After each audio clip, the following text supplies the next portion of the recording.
Suatu sore, ketika sedang berjalan di pasar desa, pandangan Pak Imam tertuju pada seorang wanita muda.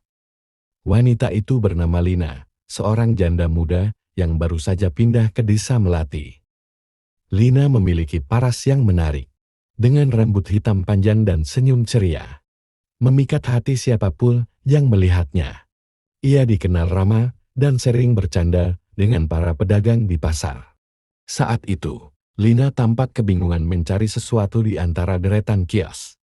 Melihatnya, Pak Imam mendekat dan menawarkan bantuan. "Sedang mencari apa, Nen?" tanya Pak Imam dengan lembut. "Aus, Pak Imam," jawab Lina sambil tersenyum. "Saya sedang mencari tas kecil saya. Sepertinya tertinggal di sini." Pak Imam membantu Lina mencari tasnya. Dan dalam pencarian itu, mereka mulai berbincang. Lina bercerita bahwa ia merasa kesepian sejak suaminya meninggal dunia. Dan pindah ke desa Melati adalah caranya untuk memulai hidup baru. Percakapan itu berjalan dengan akrab. Dan tanpa sadar, mereka mulai saling tertarik. Seiring berjalannya waktu, pertemuan mereka menjadi lebih sering. Lina mulai datang ke masjid untuk mendengarkan ceramah Pak Imam. Awalnya, hanya obrolan ringan yang terjadi. Tetapi perlahan-lahan hubungan mereka berkembang menjadi lebih dari sekadar teman. Pak Imam merasakan sesuatu yang sudah lama hilang dari hidupnya, cinta. Namun, perasaan itu membuatnya bingung. Ia sadar bahwa hubungan ini tidak seharusnya terjadi. Ia adalah seorang pemuka agama, seseorang yang seharusnya menjadi panutan. Tetapi setiap kali Lina tersenyum padanya, Pak Imam merasa hatinya berdebar. Suatu malam, setelah selesai memimpin salat Isya, Pak Imam berjalan pulang menyusuri jalan setapak yang sepi. Udara malam terasa dingin, dan hanya suara jangkrik yang terdengar di kejauhan. Ketika hampir sampai di rumah, ia melihat Lina berdiri di bawah lampu jalan yang temaram. "Pak Imam, masih keliling desa malam-malam?" sapa Lina dengan suara lembut dan senyum yang menggoda. Pak Imam terkejut, tetapi ia tetap tenang. "Iya, baru pulang dari masjid," jawabnya singkat.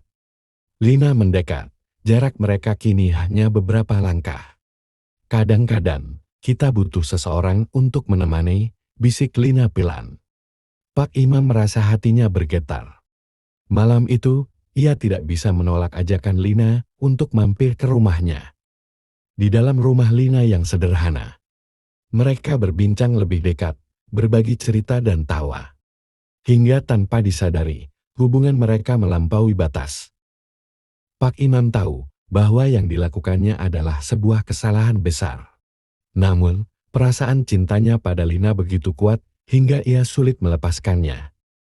Malam-malam berikutnya, mereka terus bertemu secara diam-diam. Setiap pertemuan selalu diwarnai dengan keintiman yang semakin mendalam. Sementara itu, Bu Siti mulai merasakan ada yang aneh dengan suaminya. Pak Imam sering pulang larut malam, dan setiap kali ditanya, ia selalu memberikan alasan yang sama, urusan masjid. Namun, hati kecil Bu Siti tidak bisa menerima alasan itu begitu saja. Pada suatu malam, Bu Siti memutuskan untuk mengikuti suaminya secara diam-diam. Dengan hati-hati, ia mengintai dari kejauhan. Betapa terkejutnya ia ketika melihat Pak Imam masuk ke rumah Lina. Bu Siti merasa hatinya hancur. Ia tak menyangka suaminya yang selama ini ia percayai telah mengkhianatinya. Dengan langkah mantap, Bu Siti mendekati rumah Lina dan mengetuk pintu dengan keras. "Pak Imam, keluar kamu!" teriak Bu Siti dengan suara bergetar. Pak Imam yang sedang bersama Lina di dalam rumah terkejut. Dengan wajah panik, ia membuka pintu. "Bu Siti, kenapa kamu ke sini?" tanyanya gugup. "Apa yang kau lakukan di sini?" balas Bu Siti dengan nada tinggi. Suasana menjadi tegang. Lina mencoba menjelaskan bahwa ia dan Pak Imam hanya berbincang. Tetapi Bu Siti tidak percaya. "Jangan coba-coba berbohong. Aku tahu apa yang kalian lakukan?" Keributan itu menarik perhatian warga desa. Mereka mulai berkumpul di depan rumah Lina, ingin tahu apa yang sedang terjadi. Pak Hasan, kepala desa, datang untuk menenangkan situasi. "Ada apa ini, Pak Imam?" tanya Pak Hasan dengan nada serius.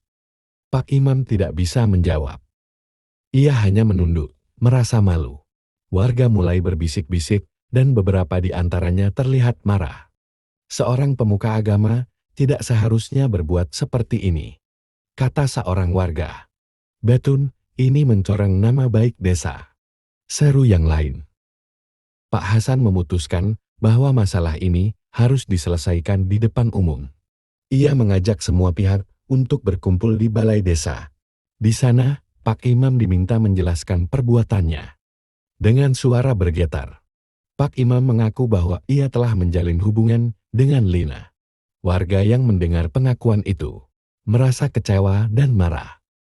"Pak Imam harus menerima konsekuensinya," ujar Pak Hasan tegas. Setelah diskusi panjang, warga desa sepakat untuk mengusir Pak Imam dan Lina dari desa Melati. Keputusan itu diambil demi menjaga kehormatan desa. Keesokan harinya, Pak Imam dan Lina meninggalkan desa dengan hati yang berat. Mereka sadar bahwa hubungan mereka telah menghancurkan kepercayaan yang selama ini dibangun. Desa Melati kembali tenang setelah kepergian mereka. Namun, peristiwa itu meninggalkan pelajaran berharga bagi semua. Kisah Pak Imam dan Lina mengajarkan bahwa cinta dan nafsu dapat membawa manusia pada jalan yang salah jika tidak dikendalikan. Sebagai manusia, kita harus senantiasa menjaga hati dan iman agar tidak tergoda oleh godaan dunia. Semoga dari cerita ini, kita semua bisa mengambil hikmah dan menjadi pribadi yang lebih baik.